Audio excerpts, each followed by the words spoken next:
Entrai por suas portas com ações de graças e nos seus átrios com hinos de louvor.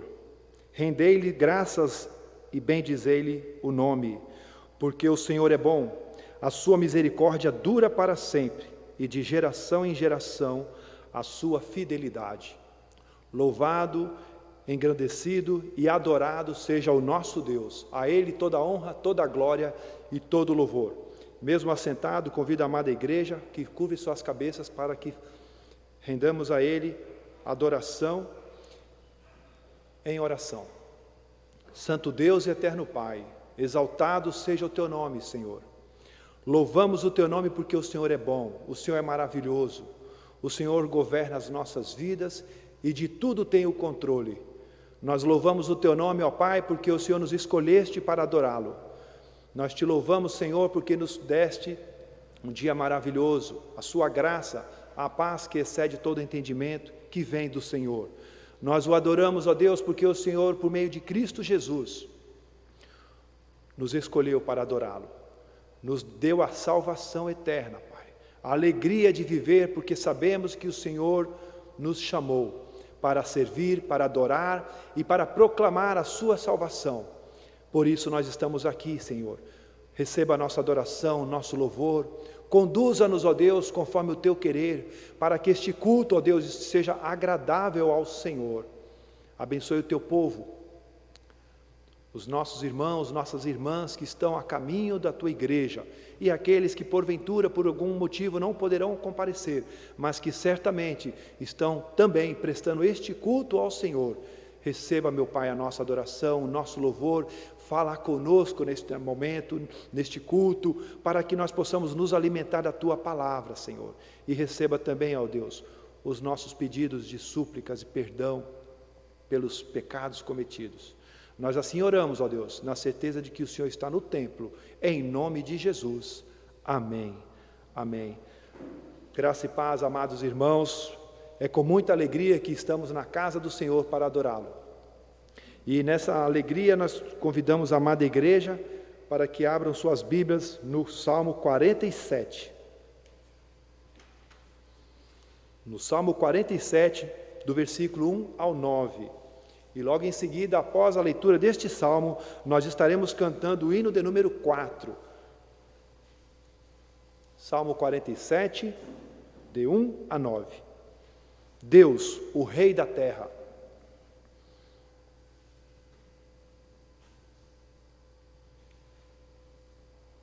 Podemos fazer esta leitura de forma responsiva, onde eu estarei lendo os versículos ímpares e a igreja os versículos pares. Salmo 47. Batei palmas todos os povos, celebrai a Deus com vozes de júbilo.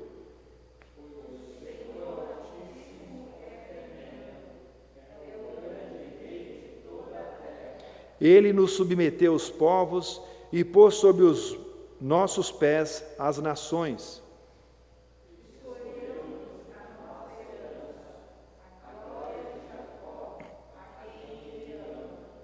Subiu Deus por entre aclamações, o Senhor ao som de trombeta.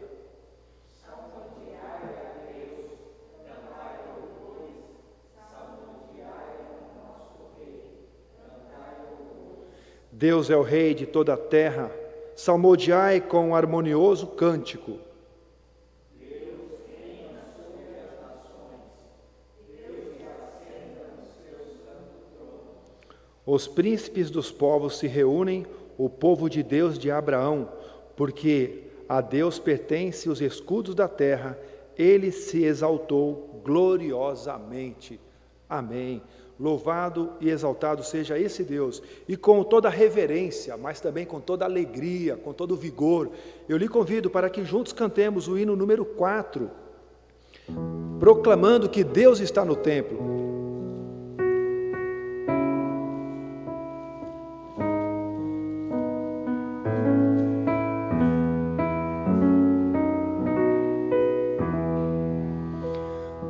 Deus está no templo, Pai onipotente,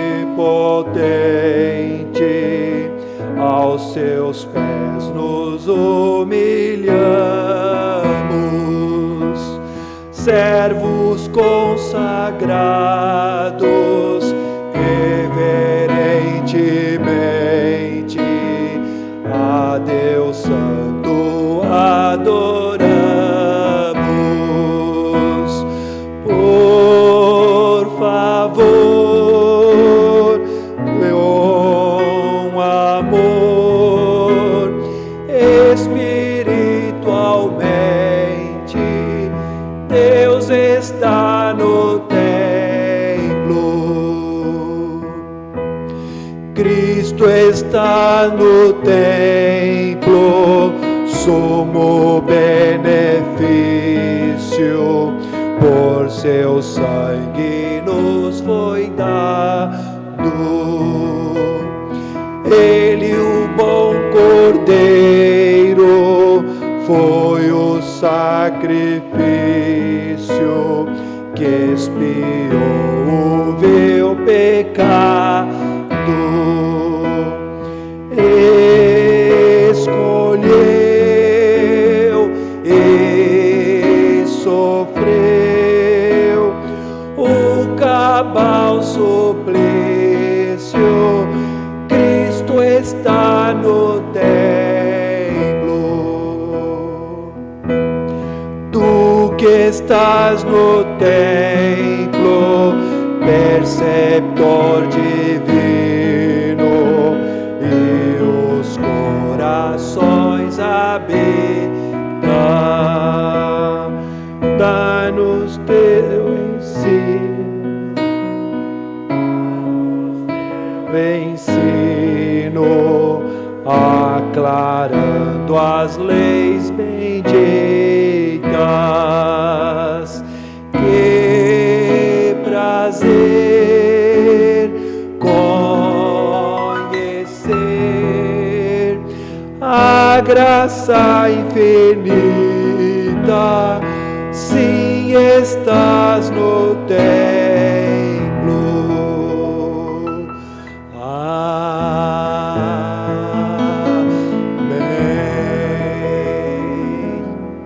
Louvado seja o nosso Deus.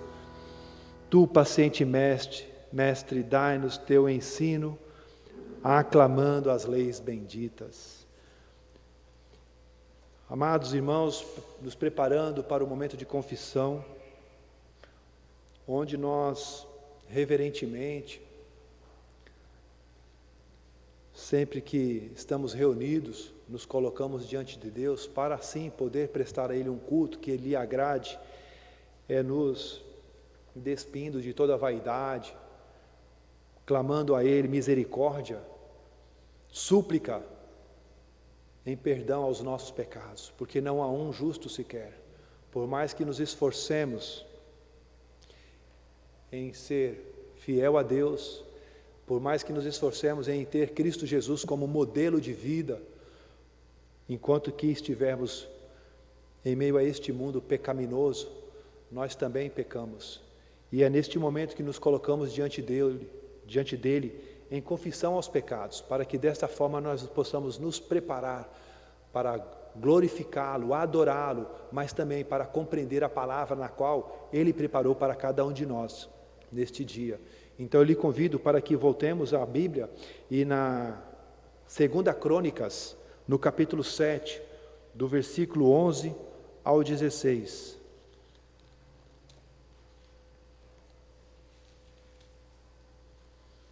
Nos preparando para o momento de confissão de pecados.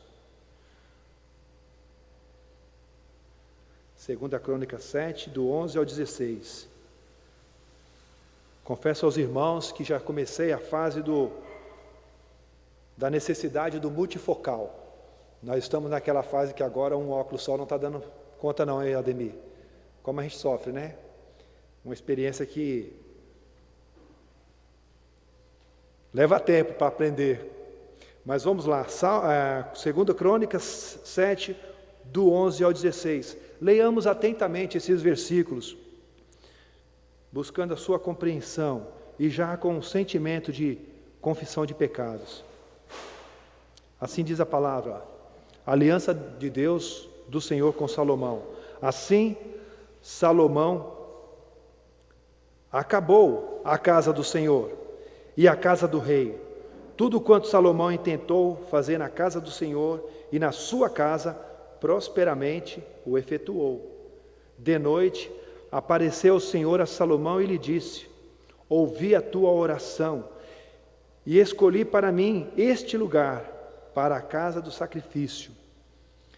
Se eu cerrar os céus de modo que não haja chuva, ou se ordenar aos gafanhotos que consumam a terra, ou se enviar a peste entre o meu povo, se meu povo, que se chama pelo meu nome, se humilhar e orar e me buscar, e se converter dos seus maus caminhos, então eu ouvirei dos céus, perdoarei os seus pecados e sararei a sua terra.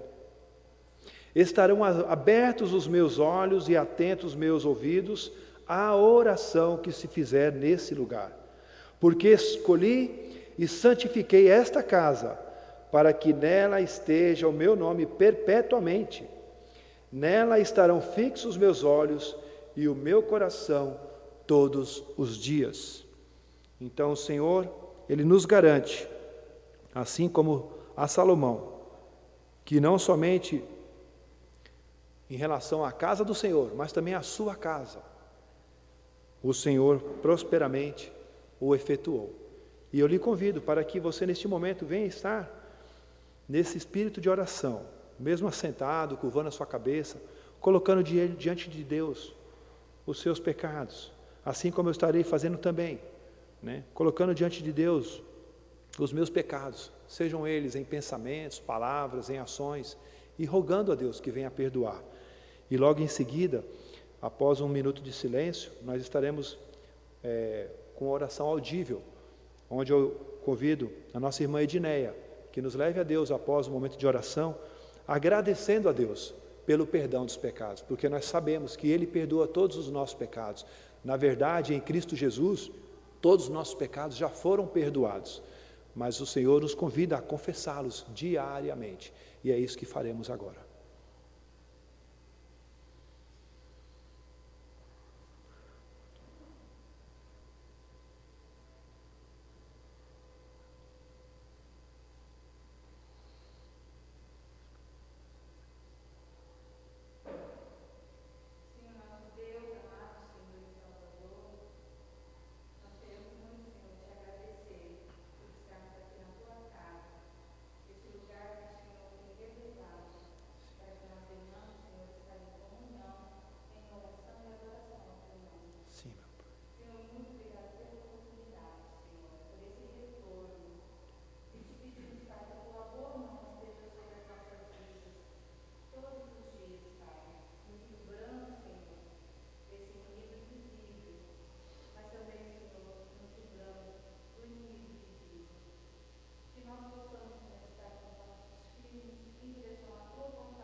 Amém.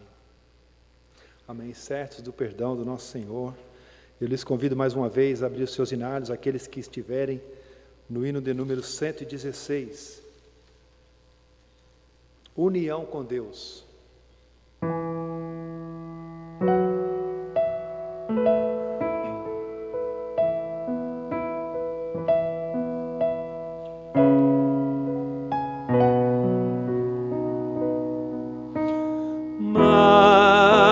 Mais perto quero estar, meu Deus, de ti,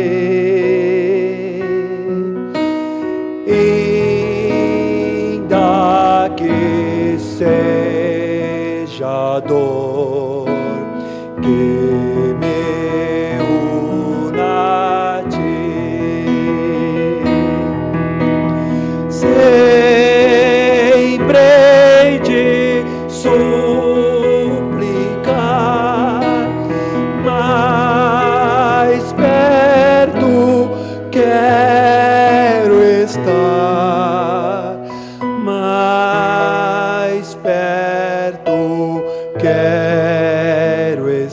estar, meu Deus, de ti.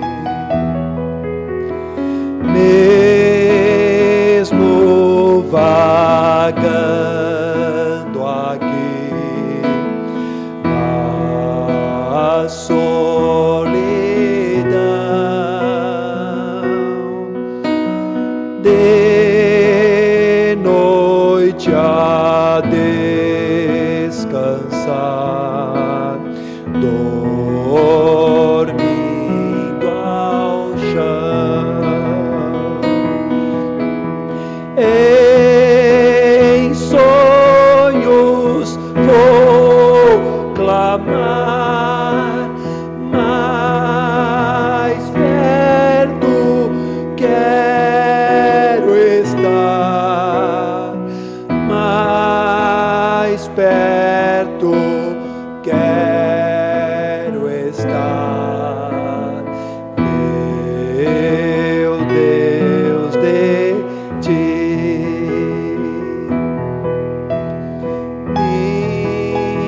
Minha alma cantará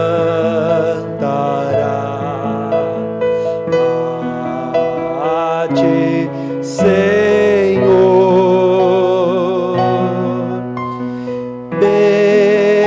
Betel aqui verei por teu favor.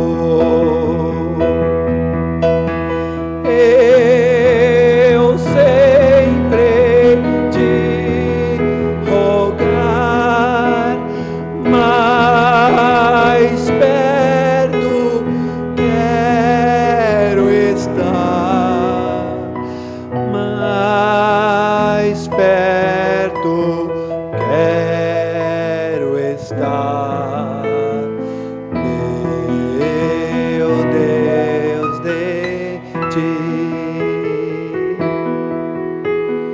E quando a morte enfim me vier chamar,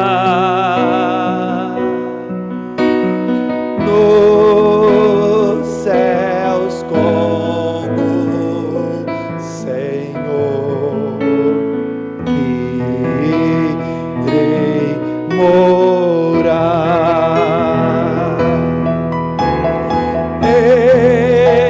Então me alegrarei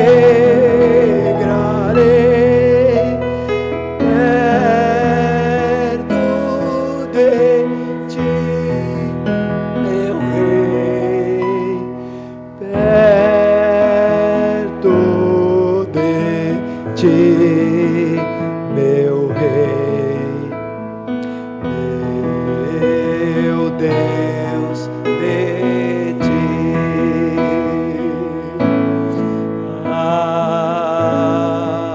Amém. Que maravilha, né? Como é bom ter a certeza da salvação. Como é bom louvar ao Senhor na certeza de que Ele perdoou cada um dos nossos pecados. Como é bom lembrar de que Cristo Jesus ali na cruz pagou todos os nossos pecados. Nós, com nenhum merecimento, totalmente perdidos, caminhando para o castigo eterno, mas Cristo Jesus, por meio da graça do nosso Deus, pagou cada um dos nossos pecados, todos eles, sem exceção.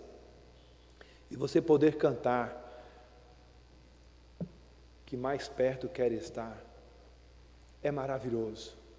Você poder cantar sem nenhuma dúvida, na certeza de que esse Deus é o nosso Deus, a quem nos escolheu, é maravilhoso. Vamos voltar ao livro dos Crônicas, no capítulo agora 1. Crônicas 1, no capítulo, perdão, não é o primeiro não, 1 Crônicas 16.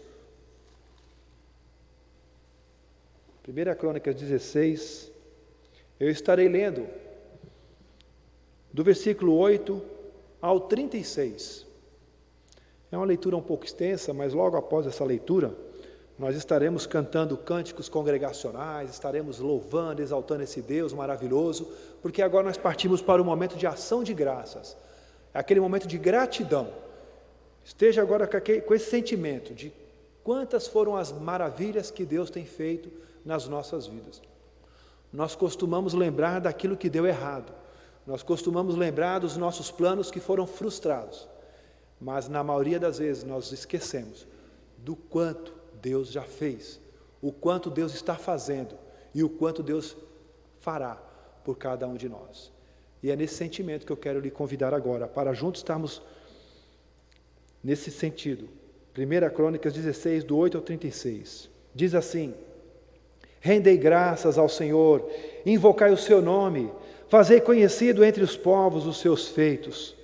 Cantai-lhe salmos, narrai todas as suas maravilhas. Gloriai-vos no seu santo nome, alegre-se o coração dos que buscam o Senhor. Buscai o Senhor e o seu poder, buscai perpetuamente a sua presença. Lembrai-vos das maravilhas que fez, dos seus prodígios, dos seus juízos, dos seus lábios. Vós, descendentes de Israel, seu servo, vós, filhos de Jacó, seus escolhidos, Ele é o Senhor nosso Deus, os seus juízos permeiam toda a terra. Lembra-te perpetuamente da sua aliança, da palavra que empenhou para 1000 gerações, da aliança que fez com Abraão e do juramento que fez a Isaque, o qual confirmou a Jacó por decreto e a Israel por aliança perpétua, dizendo: dar-vos-ei a terra de Canaã como quinhão da vossa herança. Então eram eles em pequeno número, pouquíssimos e forasteiros nela. Andavam de nação em nação, de um reino para um povo. A ninguém permitiu que os oprimisse. Antes, por amor deles, repreendeu a reis, dizendo: não toqueis nos meus ungidos, nem maltratei os meus profetas.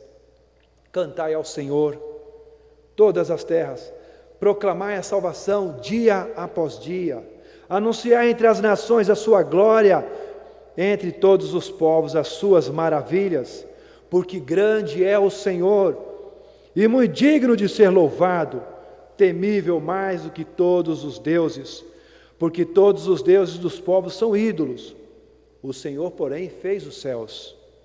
Glória e majestade estão diante dele, força e formosura no seu santuário. Tributai ao Senhor, ó famílias dos povos, tributai ao Senhor glória e força. Tributai ao Senhor a glória devida ao seu nome. Trazei oferendas e entrai nos seus átrios. Adorai ao Senhor na beleza da sua santidade. Tremei diante dele todas as terras, pois ele firmou o mundo para que não se abale. Alegrem-se os céus e a terra exulte. Diga-se entre as nações: reina o Senhor. Ruja o mar e a sua plenitude. Folgue o campo e tudo que nele há. Regozijem-se as árvores do bosque na presença do Senhor, porque vem a julgar a terra. Rendei graças ao Senhor, porque Ele é bom, porque a sua misericórdia dura para sempre. E dizei: salva-nos, ó Deus da nossa salvação, ajunta-nos e livra-nos das nações, para que rendamos graça ao teu santo nome e nos gloriemos no teu louvor. Bendito seja o Senhor Deus de Israel, desde a eternidade até a eternidade. E todo o povo disse: amém, e louvou ao Senhor. Glória e louvor a esse Deus. Nesse sentimento, eu lhe convido que você exulte a Ele por meio dos cânticos congregacionais, que logo neste momento estaremos realizando com um grupo de louvor. E aquele irmão, aquela irmã que se porventura preparou para hoje o seu dízimo, a sua oferta, fique à vontade a trazer no gasofilaço, enquanto cantamos os cânticos de gratidão, de louvor, de exaltação a esse Deus que nos escolheu para adorá-lo. Louvemos ao Senhor.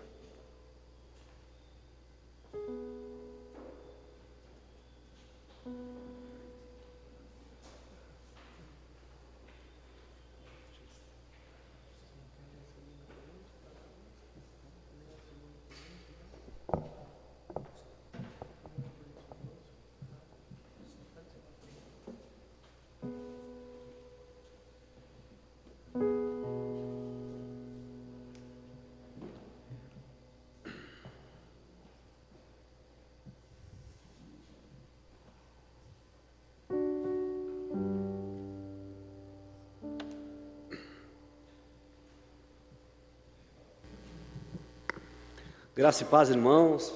Mais uma vez, para a gente é algo muito feliz poder estar nos reunindo, e podermos bendizer o nome do Senhor. Essa canção é uma canção bem alegre, diz redenção, O passado já não pode mais apontar os nossos erros, porque fomos perdoados em Cristo. Então, você que pode se colocar de pé, cante a Ele alegremente, redenção.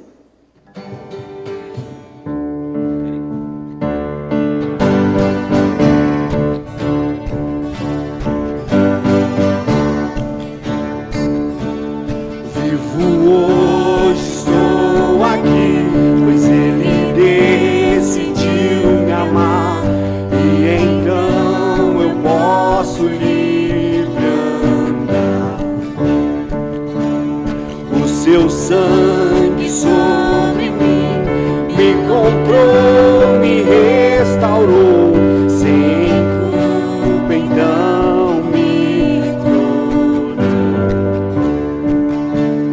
O passado já não mais tem poder, pois novo sou, nele vou viver, posso amar.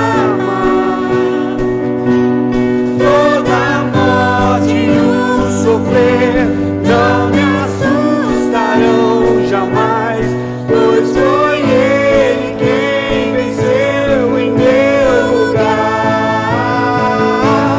Jesus Cristo, Rei dos Reis, nos trouxe a redenção, a esperança retornou, graça e paz nos revelou.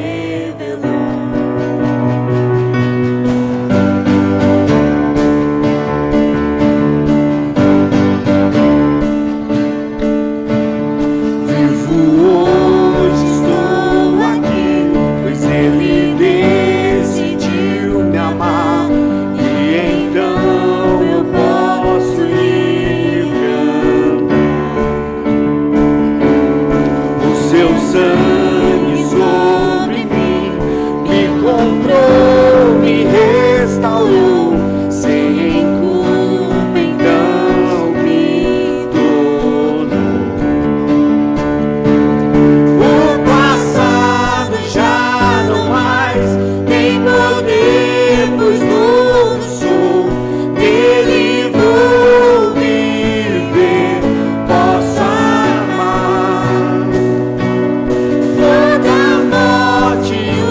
sofrer, não me assustarão jamais, pois foi Ele quem venceu em meu lugar.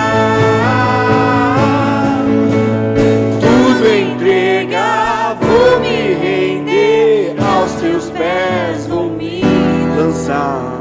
Tudo entregar, vou me render, aos teus pés vou me lançar. Tudo entregar, vou me render, aos seus pés vou me lançar. O passado já não mais tem poder, pois novo sou, nele vou viver, posso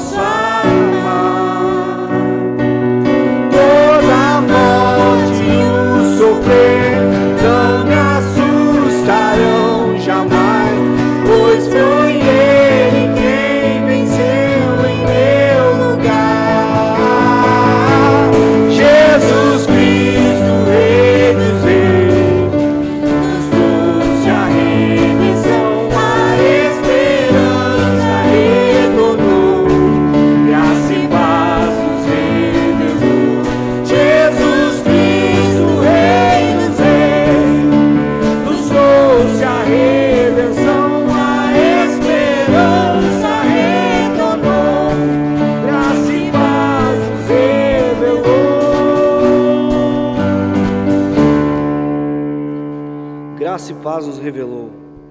E a Ele nós cantamos a oferta pela culpa, Ele ofereceu. Para satisfazer o Criador, Ele morreu. Para que a sua luz em nós pudesse brilhar, o Filho do amor se entregou em nosso lugar.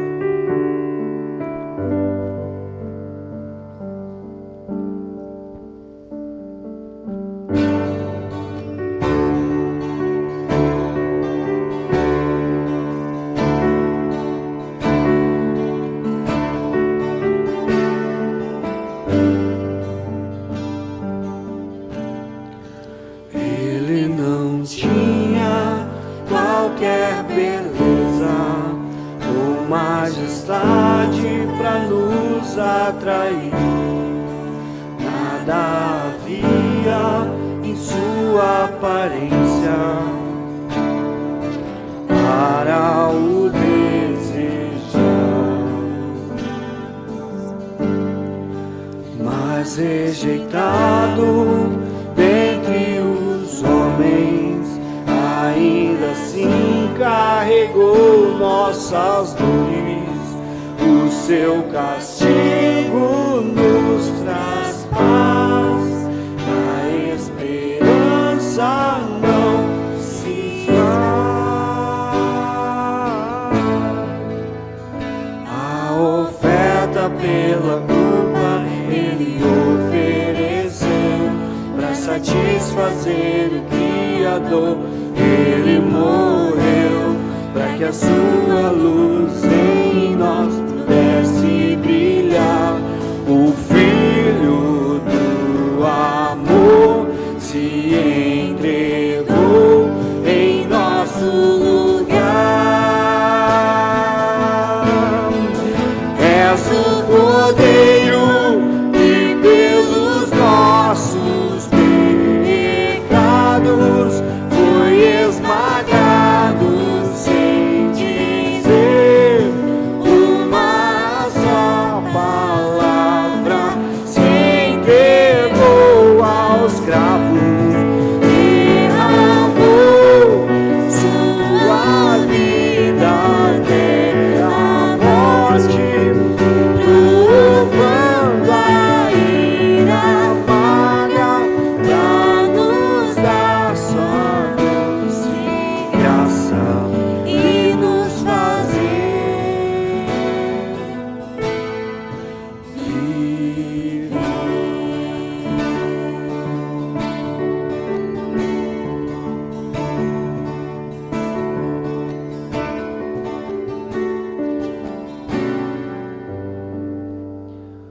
Fechamos nossos olhos, oremos ao Senhor. Pai de poder, Pai de amor, nós cantamos a Ti, Pai amado, que a redenção, o Senhor trouxe redenção a cada um de nós, ó Pai.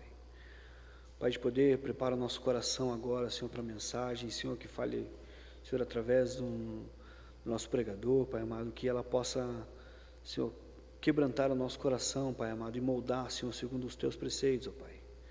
Pai de poder, Pai de amor, nós somos gratos, Senhor, por hoje poder nos reunir, Senhor, e poder celebrar a Ti, Senhor, poder bendizer o Teu nome, Pai. É isso que eu lhe peço e agradeço, em nome do Teu Filho amado Jesus. Amém. Amém.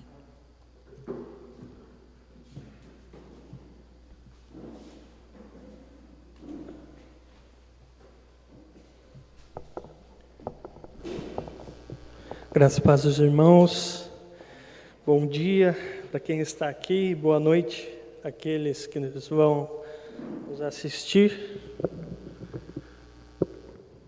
Que alegria estarmos na casa do Senhor, podendo aqui novamente nos reunirmos como igreja, reunirmos como corpo de Cristo e celebrar, louvar, dedicar as nossas vidas e meditar na Sua palavra. E nessa manhã eu gostaria que você, junto comigo, abrisse em Gênesis 3. Não foi nada combinado com o pastor Rogers. Domingo passado ele falou em Gênesis 2 e eu já estava com esse texto em mente.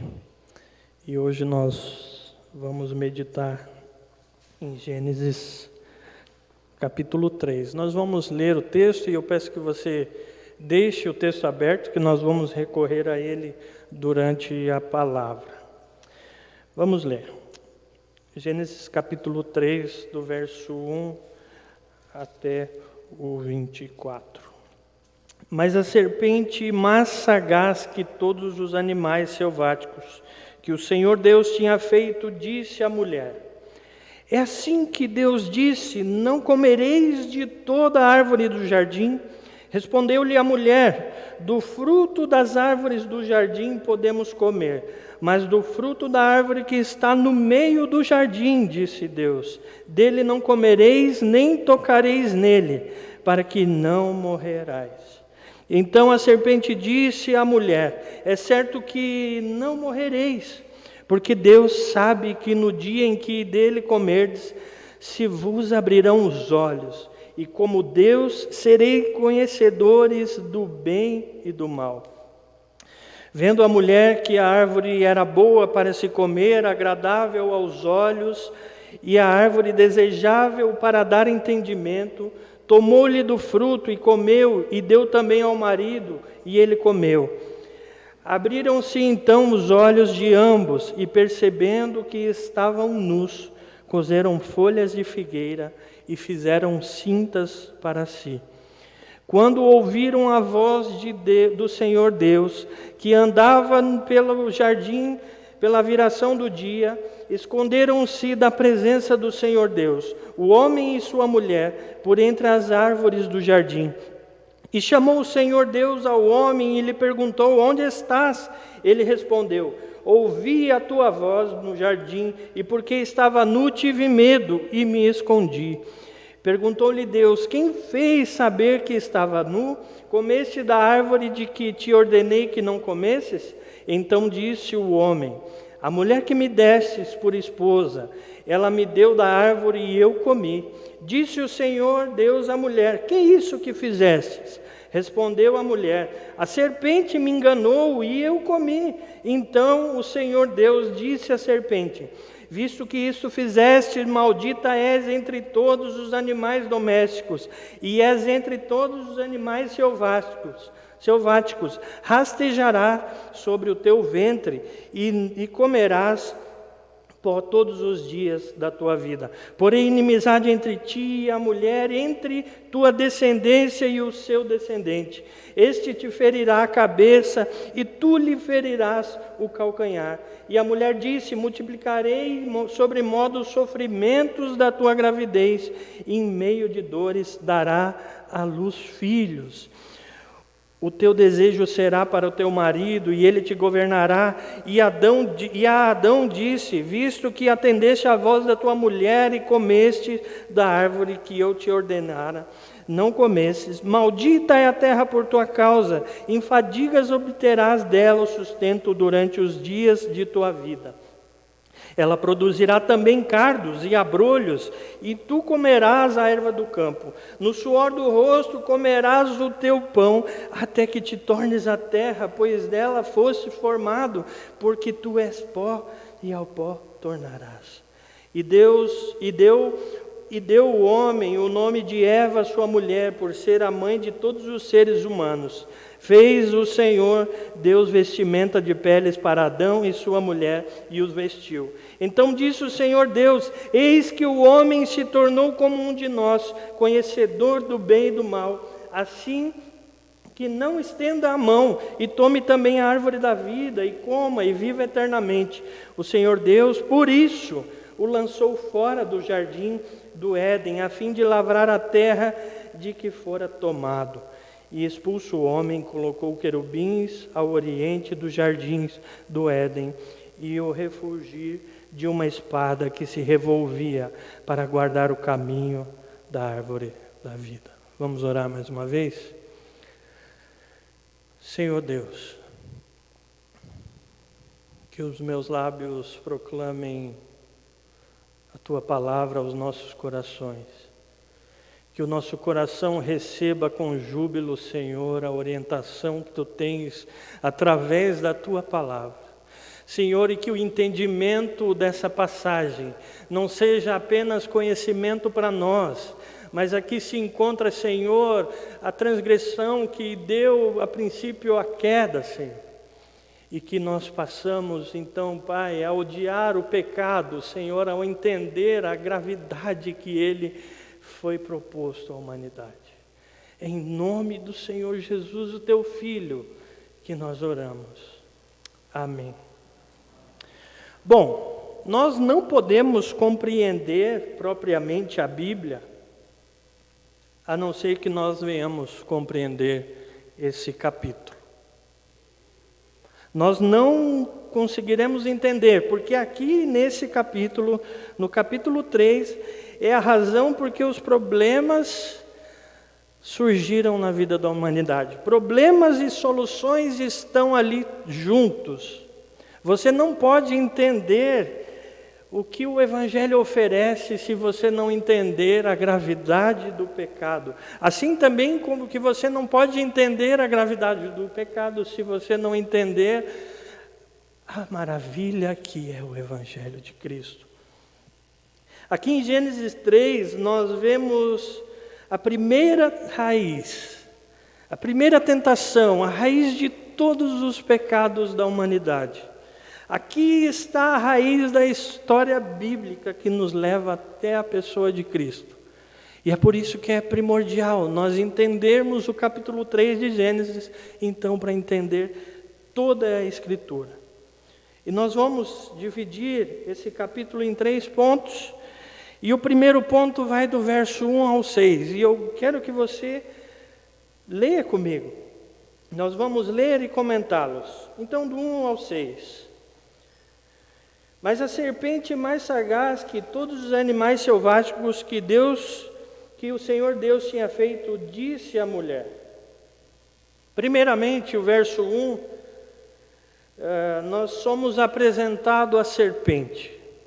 E a serpente aqui nada mais é do que uma criatura criada por Deus. A serpente aqui ela é entendida com o decorrer da história bíblica, que é o próprio Satanás que estava ali incorporado na serpente. Apocalipse 12:9 vai dizer que a serpente aqui é o próprio diabo. Então nós temos que ter isso como pressuposto para entender todo esse capítulo. Não é somente um animal que desejou ou se rebelou, mas o próprio diabo estava ali encarnado nessa serpente. Então, no primeiro versículo nós somos apresentados à serpente e nós temos duas coisas sobre a serpente. Sobre Satanás, então, um ser criado. Então ele é um ser criado por Deus. Então, primeiramente, nós tiramos aquela ideia que o inimigo, o diabo, é um Deus igual, lutando contra o bem, contra o Deus bom, ou que o diabo é um Deus que está em guerra e que talvez possa vencer. Não. Aqui, o diabo, a Bíblia nos diz que ele foi criado por Deus. Ele é criatura de Deus. E nós também temos um outro adjetivo que chama ele de sagaz. O primeiro versículo ele vai falar: o Senhor tinha feito a serpente mais sagaz que todos os animais. E sagaz aqui a gente entende por prudente. Então nós começamos a ler esse capítulo como uma visão de que Satanás foi prudente. A Bíblia, que nos traz todos os significados de prudência, não nos explica como é que a serpente tornou-se sagaz a partir da prudência que Deus havia lhe dado. Pois tudo que Deus fez, como nós vimos domingo passado, era bom.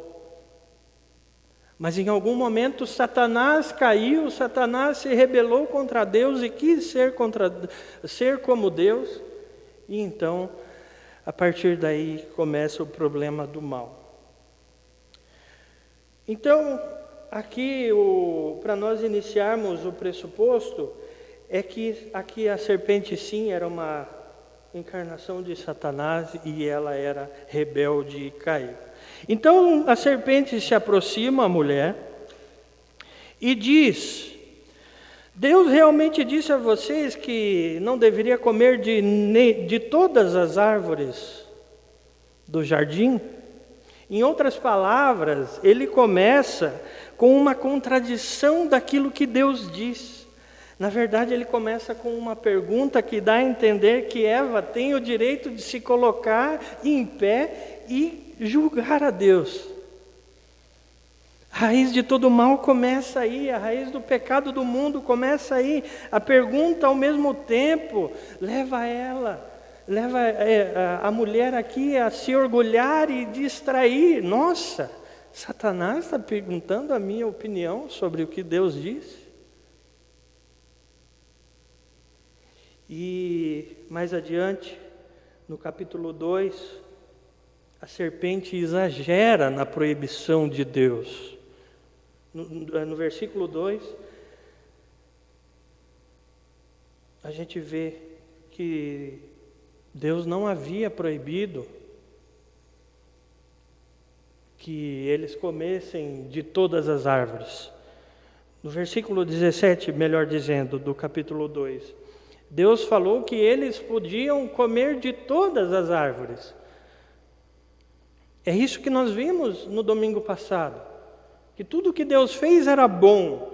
E lá no versículo 17 do capítulo 2 vai falar: Deus havia proibido de comer somente uma árvore. E aqui nós vemos que a serpente exagera na proibição de Deus. E a pergunta que foi projetada para pintar Deus como alguém mau, que não desejasse o prazer, que não desejasse o deleitar deles para a criação do Senhor. Deus é mau, Deus não quer que vocês desfrutem dessa árvore, de todas as árvores. Não foi isso que Deus tinha falado. Hoje muitas pessoas pintam Deus como esse Deus que a serpente apresenta, e não como ele realmente é. E a mulher responde, parte da resposta dela é uma resposta sábia. Ela começa corrigindo a mentira de Satanás. Ela diz lá no versículo 2: respondeu-lhe a mulher: do fruto das árvores do jardim podemos comer, mas do fruto da árvore que está no meio do jardim, disse Deus: dele não comereis, nem tocareis nele, para que não morrerais. É aí que a mulher também escorrega a falar sobre a proibição de Deus. Ela exagera porque ela acrescenta aquilo que Deus havia falado. Ela vai falar: não comereis e nem tocareis. E Deus não havia falado que eles não poderiam tocar. Lá no final do capítulo nós vamos ver que Deus retira eles do jardim para que eles não continuassem tocando na árvore e não vivessem eternamente. Então aqui a gente vê que eles sim poderiam tocar, e aquela árvore então geraria vida a eles e vida eterna. Mas a mulher então exagera na proibição de Deus, talvez com a tentação já no seu coração. Mas para nós analisar o quanto ela errou, nós devemos analisar o que ela deveria ter dito. A mulher tinha que dizer a Satanás: você está louco. Você acha que ele que nos fez não vai saber o que ele quer de melhor para nós? Ele nos fez, nós estamos aqui no paraíso. O meu marido me acha uma bonitona. Nós estamos aqui, andamos com ele na viração do dia. Nós passeamos com ele de um lado para o outro. Como é que você pode achar que ele não sabe o que está fazendo? Era isso que a mulher deveria ter respondido. E toda a história da Bíblia iria ser diferente. Mas não. Ela começou a contemplar a possibilidade que Deus tinha feito algo de errado. E é aí então que Satanás, no versículo 4, é encorajado a levantar a sua primeira contradição. Vamos ler. Então a serpente disse à mulher: é certo que não morrereis. Normalmente, quando as pessoas querem negar a autoridade da palavra, da própria palavra de Deus, elas começam negando o julgamento de Deus.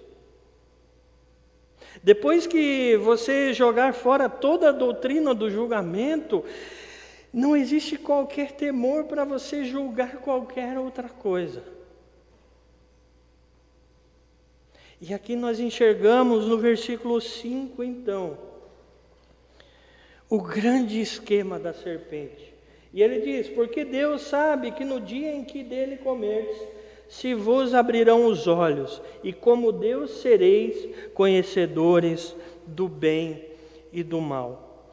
E a essência dessa proposta totalmente enganosa de Satanás está exatamente no fato de que ele parcialmente fala a verdade, mas completamente é uma informação falsa. É parcialmente verdadeira porque nós enxergamos aqui que se o homem e a mulher sucumbissem à tentação, comessem da árvore, eles seriam sim conceptores do bem e do mal, conheceriam aquilo que eles não conheciam. No versículo 22 do capítulo 2 anterior, a gente vai ver que Deus fala: agora o homem se tornou como um de nós. Desculpa, do próprio capítulo 3, conhecedor do bem e do mal. Então, em certo sentido, a serpente ali estava falando uma afirmação verdadeira. Mas em outro sentido é completamente falso, porque, observe, esse é um convite para ser como o próprio Deus. O que a serpente estava apresentando aqui era um convite para que eles pudessem discernir o bem e o mal. E nós temos dois elementos em questão para explicar esse mal. Eu quero dar um exemplo para vocês. A minha saudosa mãe, quando estava entre nós, sofria de uma doença muito grave nos joelhos e nas juntas. E nós procuramos então na região os melhores médicos, especialistas que poderiam tratá-la daquela doença. E eles conheciam tudo daquela doença. Eles sabiam tudo daquela doença. Eles eram experts. Mas a minha mãe conhecia aquela doença não como uma especialista, mas como quem sofre, como a paciente da doença. Ela conhecia como alguém que viveu aquela doença.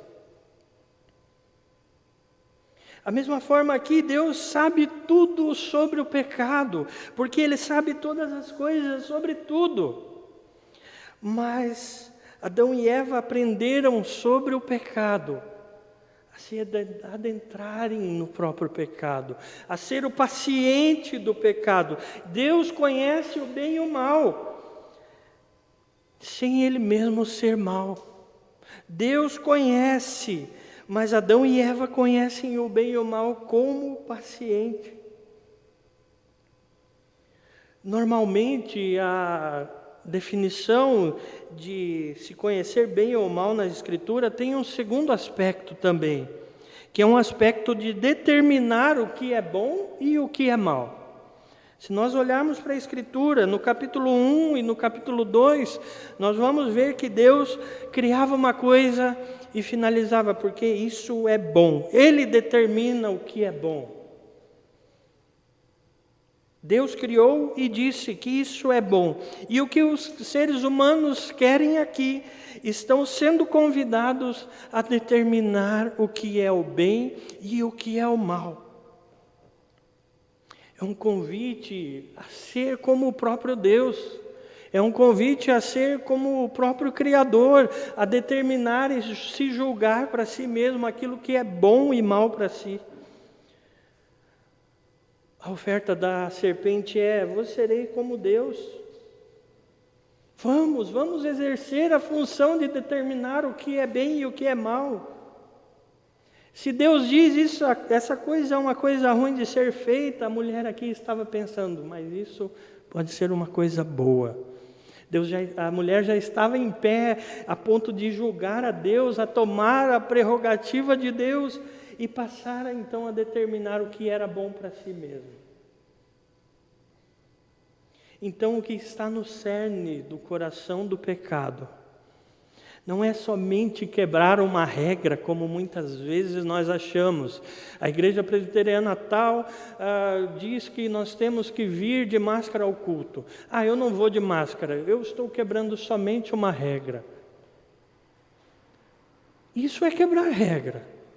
Agora, com Deus é muito mais profundo. Nós desobedecemos a Deus e a partir do ponto que nós desobedecemos, nós nos achamos que conseguimos decidir o que é realmente bom e mal para nós. A mulher dispensou aquilo que Deus havia dito.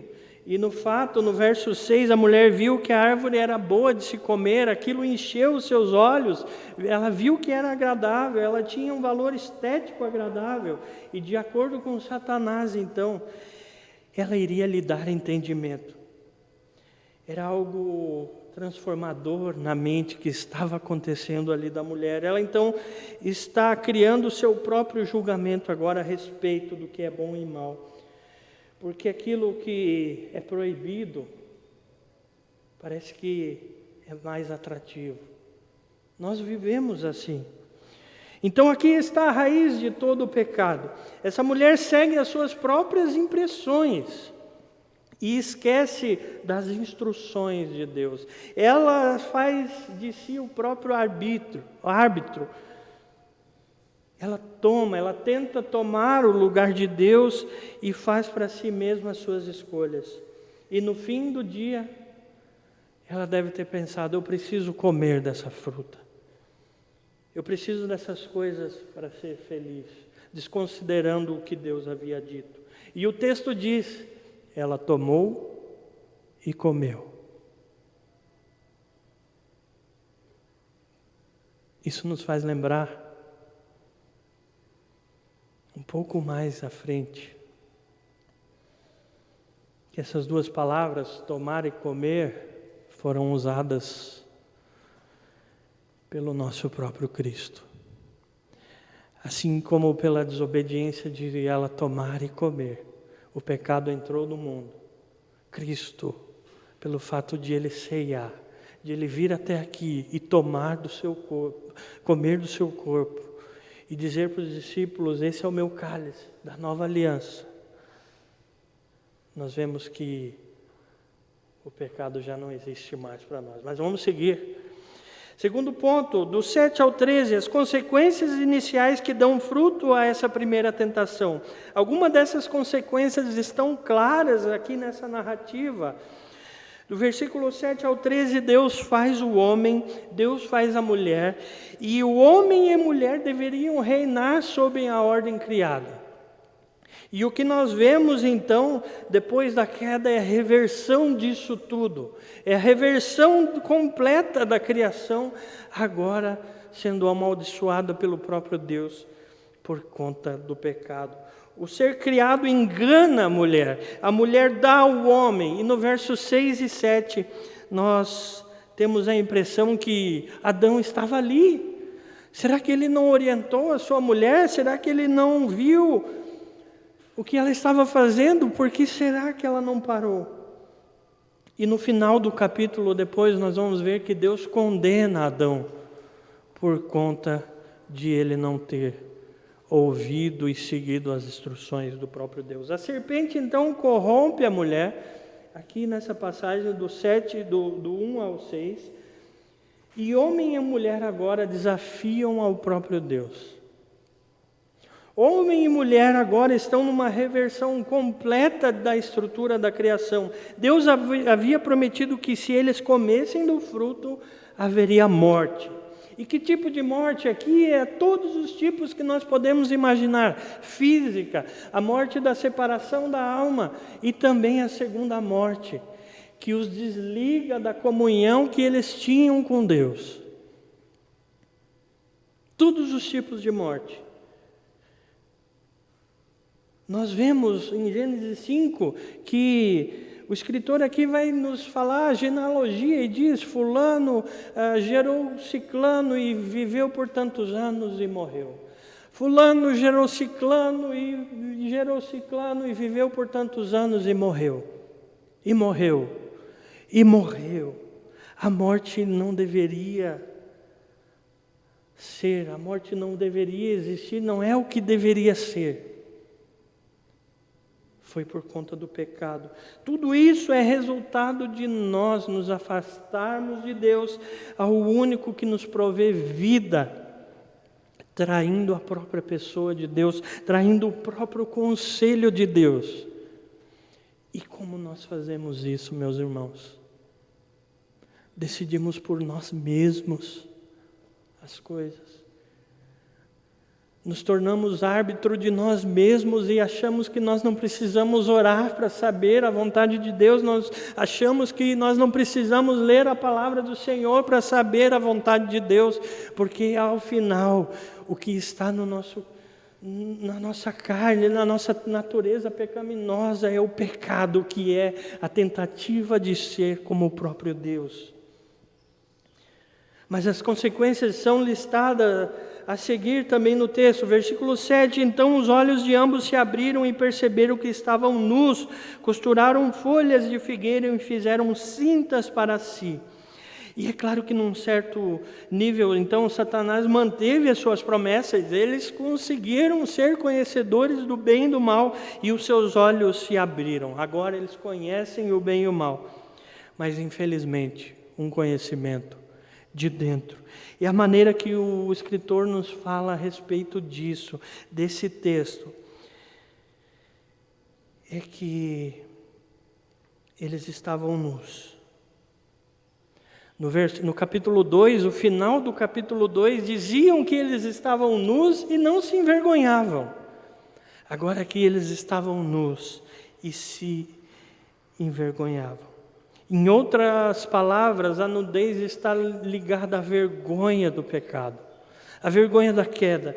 Se eu lhe perguntasse a vocês, se vocês gostariam de saber que a pessoa mais próxima de vocês, seus amigos e seus familiares, soubessem dos seus pensamentos mais pecaminosos, nós ficaremos com vergonha. Só de pensar nós temos vergonha. Então a vergonha aqui está ligada à culpa, e a culpa está ligada então ao que nós vamos ver adiante. O fato é que quando nós precisamos se esconder tudo o que passa no nosso coração, é um fato de uma rebeldia contra Deus, é um fato de nós estarmos nesse mundo caído.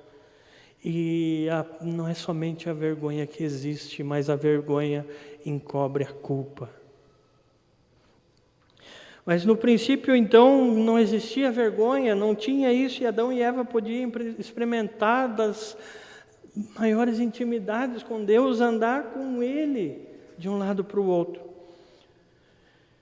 Embora aqui essa passagem nos mostra que é uma prática patética deles tentar se cobrir com folhas de figueira, lá no final nós vamos ver que o instinto deles agora de conhecer o bem e o mal estava certo, porque o próprio Deus irá cobri-los com algo mais permanente. Mas vamos seguir.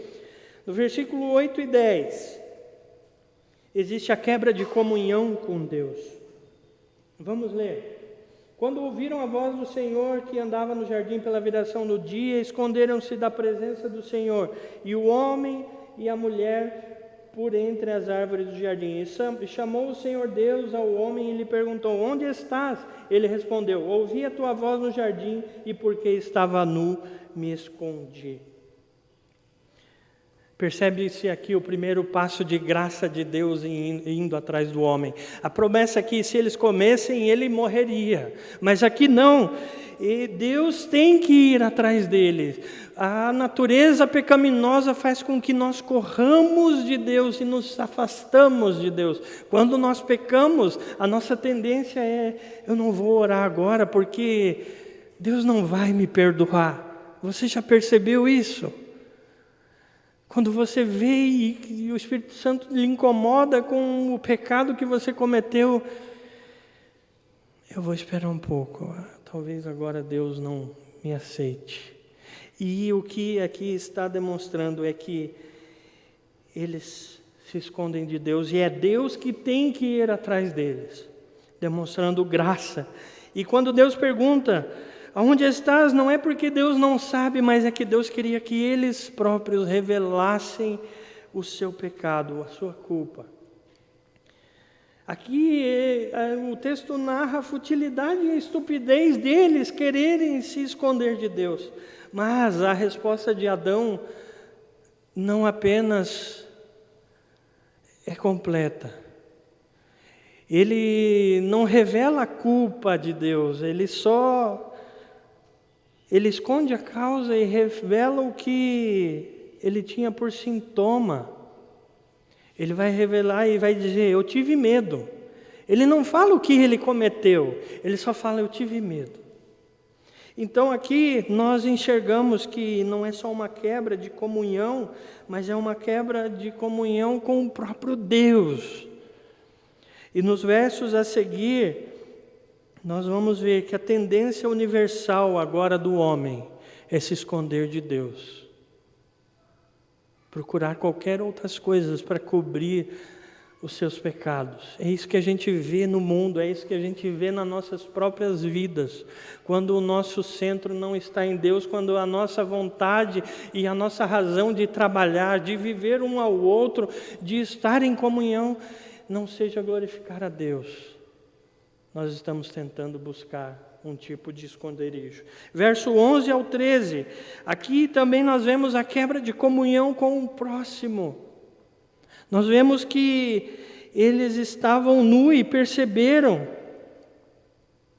E Deus vai falar: que te fez saber que estava nu? Comeste da árvore que pedi que não comesse?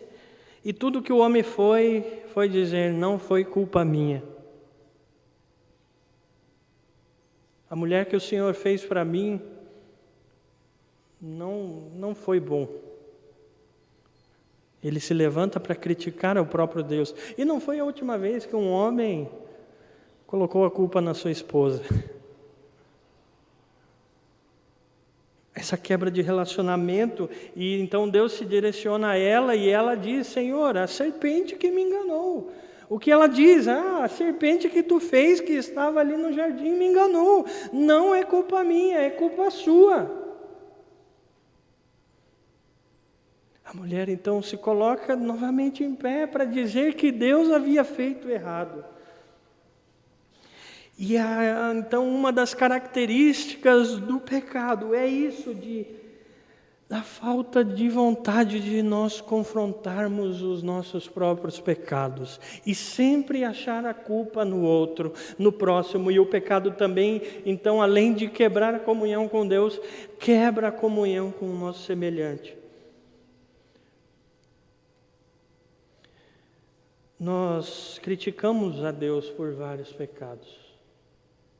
Nós achamos que Deus nos colocou em uma situação que foi impossível resistir.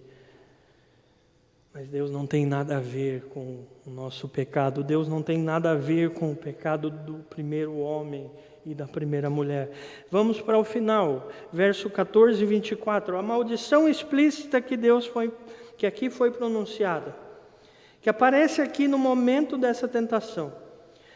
E a maldição se dá em duas partes. E o texto diz: então o Senhor disse à serpente: visto que isto fizeste, maldita és entre todos os animais domésticos, e és entre todos os animais selváticos. Rastejarás sobre o teu ventre e comerá pó todos os dias da vida. E algumas pessoas aqui interpretam somente esse texto como se a cobra tivesse perdido as pernas. Não, Deus dá a ela um castigo. E o próximo, nós vemos que a segunda maldição é encontrada no verso 15. E aqui é conhecido então o proto-evangelho, o primeiro evangelho. Porém, inimizade entre ti e a mulher, entre a tua descendência e o teu descendente, e este ferirá a cabeça, e tu lhe ferirá o calcanhar. Deus já havia demonstrado graça a ir até o homem, mas aqui novamente ele propõe a solução da natureza caída e do pecado, da semente da mulher. E o que significa isso? Somente que mulher não vai gostar de cobra? Não. Talvez aqui muitas tenham medo, né? Eu também tenho. Mas tem muitas mulheres que trabalham com isso. O que está aqui mais enfocado no texto original é que é da semente da mulher. Esses terão inimizade, e este ferirá a cabeça da serpente, e ele lhe ferirá o calcanhar. E a compreensão aqui é que quando a serpente morde, ela pica, ela envenena, e há morte. A compreensão aqui é que Jesus, em sua paixão, quando pisa na cabeça da serpente, ao mesmo tempo ele é mordido e é morto. E essa libertação que viria da semente da mulher, de um ser humano, você tem que entender todo o restante das Escrituras a partir dessa história bíblica, dessa passagem, principalmente do versículo 16 do capítulo 3, que ali Deus então promete que da descendência da mulher nasceria aquele que pisaria na cabeça da serpente. Versículo 16. E a mulher disse, multiplicarei sobremodo os sofrimentos da tua gravidez, e em meio de dores dará luz a filhos. E o desejo será para o teu marido, e ele te governará. Ele diz à mulher, multiplicarei os teus sofrimentos. E numa coisa tão simples e tão bela, que era a geração de filhos, que Deus ordenara eles a fazer, agora é motivo de dor. Os seres humanos agora fazem parte da obra criada, mas a criação também caiu com eles, porque eles foram feitos do pó, eles foram feitos da criação. E nós não podemos separar então essa ordem. Se nós caímos, existe um sentido que toda a ordem da criação cai. E o seu desejo será para o teu marido, e ele te governará. Essa expressão aqui só aparece uma vez a mais no Pentateuco, em Gênesis 4, onde vai falar que Caim deveria dominar o pecado que estava diante dele. Ou seja, a mulher quer controlar o marido, e de maneira como o pecado queria controlar Caim. Mas é dito que Adão deveria governar, mas agora tudo muda. Ou seja, ele deveria controlar ela, mas agora ele controla com força dominante, e ela tenta fazer com que ele só cumpra os seus desejos. Ao invés de um casamento feliz, nós temos a destruição de um relacionamento um com o outro. Então o pecado não somente traz dor, não somente a dor do parto, mas é a dor do relacionamento que nós temos com o nosso próximo, de não nos darmos bem. Mas finalmente, irmãos, perdão pela demora, a maldição sobre Adão. Observe que Deus apresenta no versículo 17 ao versículo 24. Viste que atendeste à voz da tua mulher e comeste da árvore que eu te ordenara não comeste. Maldita é a terra por tua causa, e fadigas obterá dela o sustento durante os dias da tua vida. Observe a grande inversão. Adão agora, ele não é dispensado das suas responsabilidades. Ele continua a trabalhar, mas agora do suor do seu rosto que ele haveria de comer. Da terra em que ele veio agora, produziria espinhos e abrolhos. E Adão agora sofreria. O chão agora era amaldiçoado. O trabalho agora era doloroso. E os espinhos se multiplicavam. E para que não restasse dúvida no texto, Deus deixa muito claro para Adão: Adão, tu és pó e ao pó voltarás. Isso nos leva a refletir, nós somos pó. E nós tentamos julgar a Deus, nós tentamos se pôr de pé de igual com Deus, nós tentamos achar aquilo que é bom para nós, aquilo que nos faz feliz ou não, nós queremos decidir, ser o árbitro de nossas vidas. Mas nós não podemos esquecer que nós somos pó e ao pó nós voltaremos. Versículo 20: E deu o homem o nome de Eva, sua mulher, por ser a mãe de todos os seres humanos. É o que foi dito aqui no verso 16, que a semente da mulher nasceria daquele. Versículo 21. Fez o Senhor Deus vestimenta de peles para Adão e sua mulher e o vestiu. E até que esse dia chegue, até que a morte chegue, até que o homem volte ao pó, Deus sabe que esse povo estaria coberto de vergonha. Então ele cobre com algo que ali no momento é mais permanente. E para que ele possa cobrir, sangue tem que ser derramado, um animal ou algo precisa morrer das nossas vergonhas. E é um passo direto ao sacrifício de Cristo. É uma tipologia daquilo que Cristo fez por nós, para que os nossos pecados pudessem serem cobertos. Cristo precisaria derramar sangue e morrer. Eu não sei se isso não te incomoda mais ou não gera mais no seu coração, e isso serve para mim também, porque ao preparar esse sermão, eu observei que nós falamos Cristo tão facilmente, nós falamos sobre o sacrifício de Cristo, nós colocamos Cristo no vidro dos nossos carros, em adesivos, no Facebook, e não em nossos corações.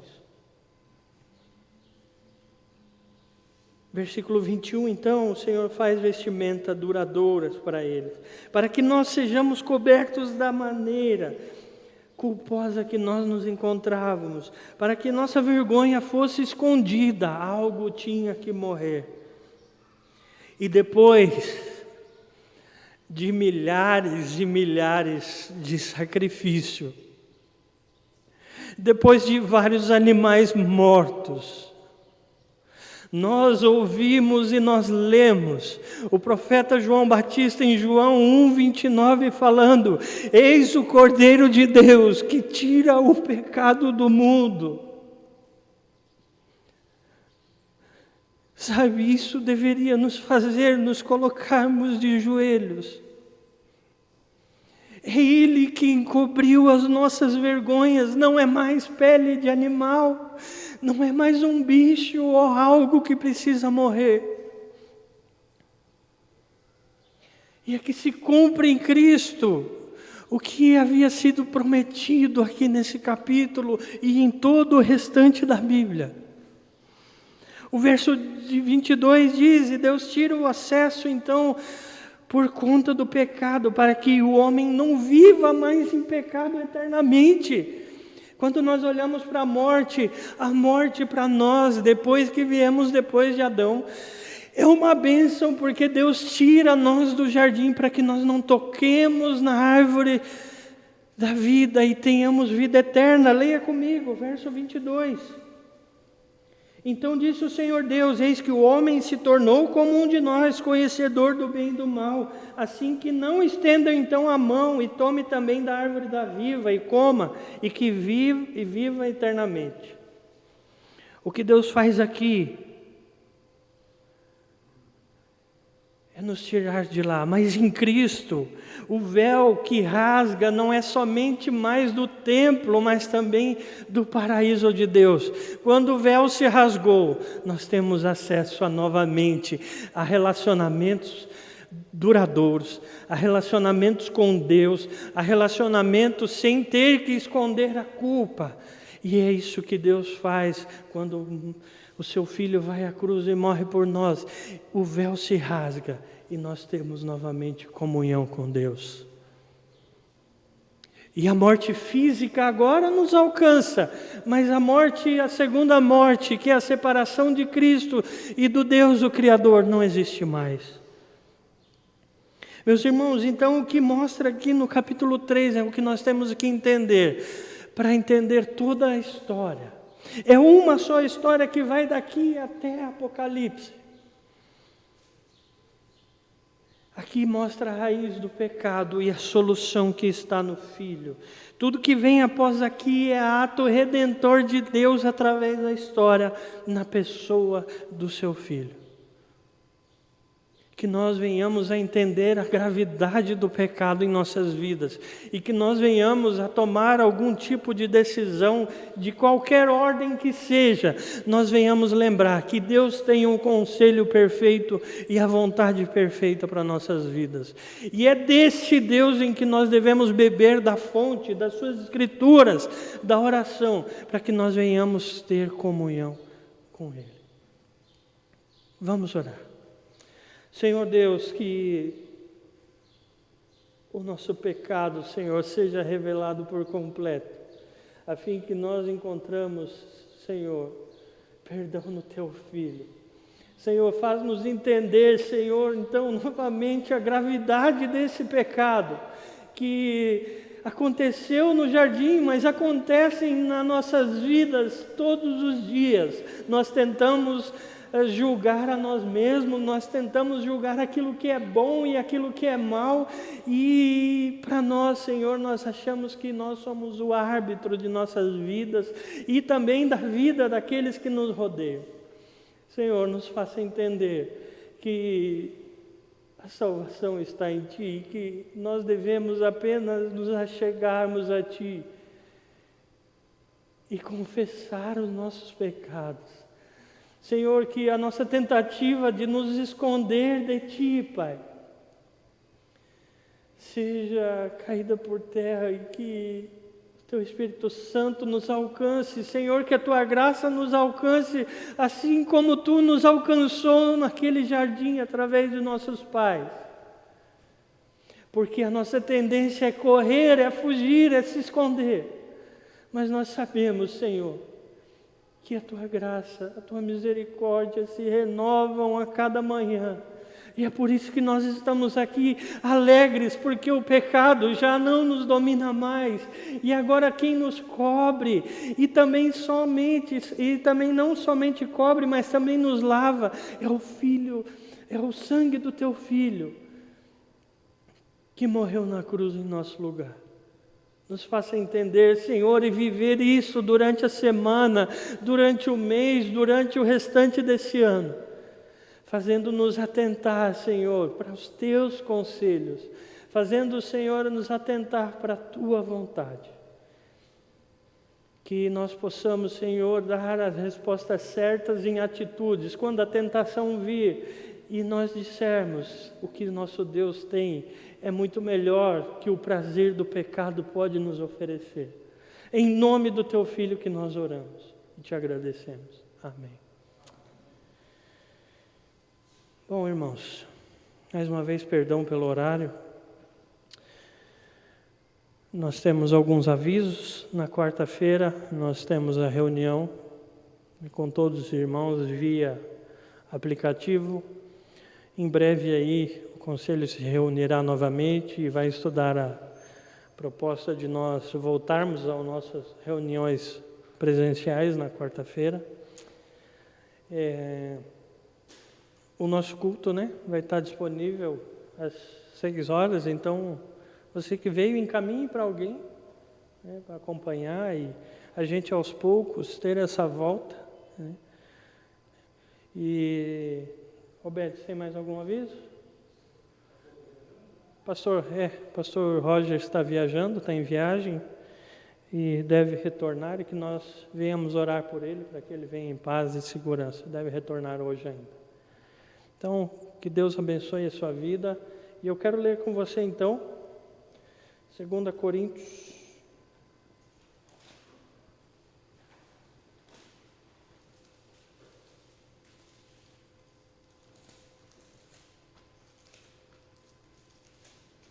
para que nós venhamos ser abençoados pela palavra do Senhor. A graça do Senhor Jesus e o amor de Deus e a comunhão do Espírito Santo seja com todos vós. Amém. Deus abençoe os irmãos.